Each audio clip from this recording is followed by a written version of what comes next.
Berikutnya yaitu hubungan dengan politik ya, politik. Nah, politik kemarin kita ini politik ini berdasarkan kebijakan aturan pemerintah daerah biasanya atau berhubungan dengan kebijakan pemerintah pusat. Nah, itu perlu dipertimbangkan di sini. Ada. Terus kemudian peraturan perundang-undangan. Nah, peraturan perundangan-perundangan ini berdasarkan ada yaitu namanya Perda gitu ya, peraturan daerah. Tiap daerah-daerah masing-masing mempunyai aturan perundang-undangan diri sendiri ya, Perda. Kemudian ada teknologi. Teknologi kita tahu sendiri, teknologi sekarang ini perkembangannya luar biasa. Bukan dari tahun per tahun ya, tapi mungkin per bulan, setiap per trimester itu ada perkembangan teknologi yang muncul, yang baru, yang lebih canggih, yang lebih bagus. Itu. Nah, ini perlu kita diantisipasi ini ya, antisipasi. Berikutnya yaitu pesaing. Pesaing ini juga penting sekali karena pesaing itu kompetitor kita itu saling berlomba-lomba untuk merebut pasar ya. Saling berlomba-lomba mempunyai ketenaga kerjaan, mempunyai keahlian, skill yang bagus ya, skill yang bagus. Jadi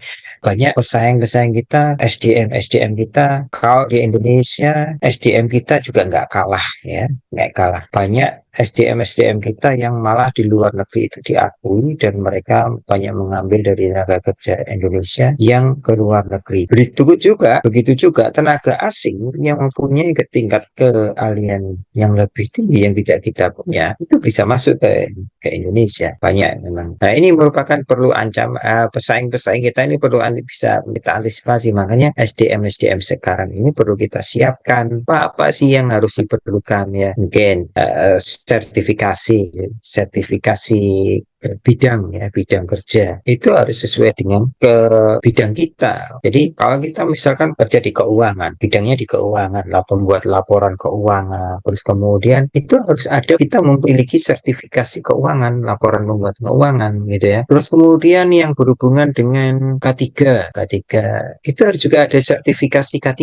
Dokter juga ada sertifikasinya. Semua bidang itu, keahlian itu harus dipunyai sertifikasinya. Ini sudah mulai arahnya ke sana ini. Kalau kita mau mencari kerja di luar negeri itu, kalau di sana biasanya ditanya keahlianmu apa gitu ya, punya keahlian apa, dibuktikan dengan apa gitu, harus ada pembuktian. Saya bisa, ini pengalaman saya di sini, tapi nggak ada sertifikasi yang bisa mendukung, kemungkinan agak susah ya. Nah sekarang kalau kita belajar di luar negeri ataupun bukan hanya di luar negeri, kita di dalam negeri aja diperlukan sertifikasi itu kalau memang benar-benar kita bisa ahli di bidang itu ya, dibuktikan dengan sertifikasi. Ini proses perencanaan SDM ya, yang tadi ini ya, bersama pengumpulan. Nah, ini pengumpulan, menganalisa dan meramal data, membuat sistem informasi SDM.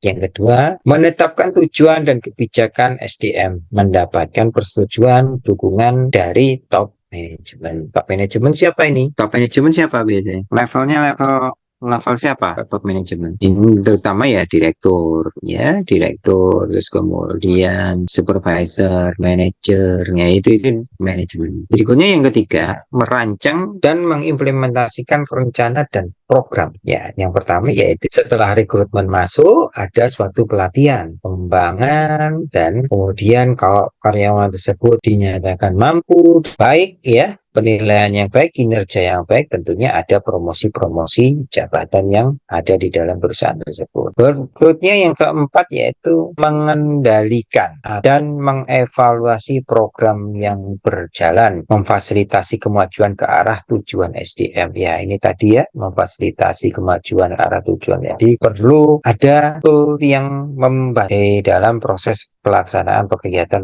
kerja tersebut ya. Kalau misalkan di project ya, tentunya harus ada pastinya baju seragam atau alat peralatan yang bisa membantu keselamatan ya, helm itu harus penuhi, kemudian sepatu boot ya itu, kemudian baju yang mempunyai warna corak dan sebagainya sehingga ada hologram yang kemudian pakai masker gitu ya. Nah, ini memfasilitasi kemajuan ke arah tersebut juga ya, termasuk kendaraan ya yang dibutuhkan oleh SDM untuk bisa melakukan proses produksi, melaksanakan kegiatan kerja. Ada yang ditanyakan lagi? Silakan. Cukup paham, Pak, saya, Pak. Ya, kira ini apa namanya, ada nggak di dalam pekerjaan tempat kerja teman-teman yang mungkin, oh kalau di tempat saya seperti ini Pak gitu. Mau nggak kita bicarakan di sini ya. Ini ada hubungan dengan analisis jabatan dalam menilai kebutuhan organisasi BSDM menggunakan data analisis jabatan untuk membandingkan realitas kecakapan karyawan yang terdapat dalam organisasi. Ini ada namanya analisis jabatan ya. Kalau biasanya disebut analisis jabatan, ini indikatornya mulai kan KPI, ini apa namanya, indikator indikator performance ya, KPI. Nah, ini fungsinya juga untuk apa namanya, menganalisa jabatan tersebut terhadap kecakapan karyawan ya, kecakapan karyawan tersebut. Kalau misalkan di dalam jabatan ini sesuai nggak bidangnya, targetnya terpenuhi nggak ya, kriterianya terpenuhi nggak gitu ya, kriterianya terpenuhi nggak gitu. Ini biasanya membuat seperti itu, ada KPI-nya, KPI jadi indikator, oh kecakapan dalam memimpin ya, terus kemudian absensi gitu ya, kehadiran, terus kemudian dalam mengambil kebijakan keputusan gimana ya, terus langkah-langkah apa-apa dia itu bisa dihormati sama bawahan ya, itu salah satu indikatornya. Ini menganalisa jabatan. Kalaupun dia ada karyawan tersebut tidak bisa memenuhi kebutuhan itu, maka ya apa yang dilakukan? Mutasi ya, mutasi, dialihkan atau diganti ya dengan orang-orang yang sudah mempunyai kriteria-kriteria sesuai dengan bidangnya. Hubungan dengan penarikan tenaga kerja dan seleksi. Ini penarikan tenaga kerja merupakan suatu program penting PSDM dimasukkan, yaitu ini rekrutmen ya, untuk menarik tenaga kerja yang kompeten. Pada dasarnya proses perencanaan SDM memberikan perkiraan tentang jumlah jenis karyawan yang diperlukan, jumlah tadi yang permintaan ya, ini maksudnya demand ya, dan jenis karyawan diperlukan menawarkan suatu organisasi di masa yang akan datang pada berbagai tempat ya. Yang ditawarkan, diminta itu apa, spesifikasinya apa gitu ya, spesifikasinya umur, usia, keahlian ya, terus kemudian kesehatan juga, terus kemudian status, titel, pengalaman, macam-macam juga ya. Nah, jumlah yang dibutuhkan berapa, nah ini hubungannya dengan proses rekrutmen, penarikan tenaga kerja dan seleksi.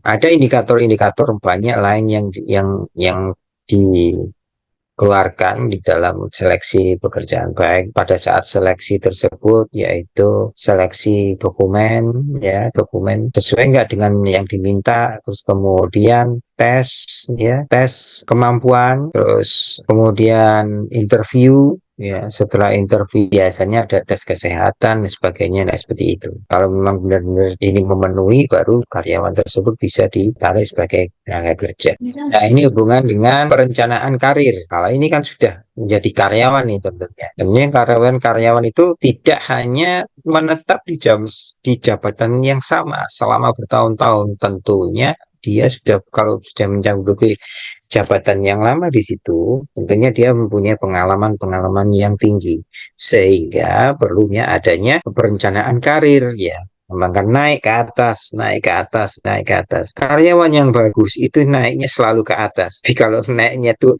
ke bawah ya, karena yang namanya ya, ada mutasi yang ke bawah gitu ya.